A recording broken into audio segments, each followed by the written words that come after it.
નમસ્કાર, હું છું પ્રિયા અને તમે જોઈ રહ્યા છો જનતા કી જાણકારી ન્યૂઝ। નજર કરીએ આજના સમાચાર ઉપર। ધોરાજીના ઝાંઝમેર ગામે પતિ પત્ની અને બાળકી પર હથોડાથી હુમલો, ત્રણેય ગંભીર હાલતમાં। બાજુમાં આવેલી જમીન વાવતા શખ્સનું કૃત્ય, કારણ વગરનો હુમલો। ધોરાજી તાલુકાના ઝાંઝમેર ગામે રક્તરંજિત બનાવ સામે આવ્યો છે।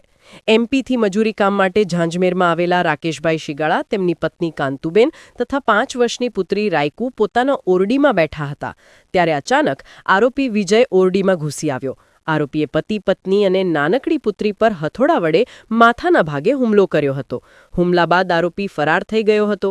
ત્રણેય લોહીલુહાણ હાલતમાં 108 મારફતે ધોરાજી સિવિલ હોસ્પિટલ ખસેડાયા હતા, જ્યાંથી ગંભીર હાલતને કારણે ઉપલેટાની ખાનગી હોસ્પિટલ ખસેડાયા। બનાવ બાદ હરકતમાં આવેલી પોલીસે ગણતરીના કલાકોમાં જ આરોપીને ઝડપી પાડ્યો હતો। આ બનાવે સમગ્ર ઝાંઝમેર ગામમાં ચકચાર મચાવી છે। આશીષ પાટડિયા, ધોરાજી।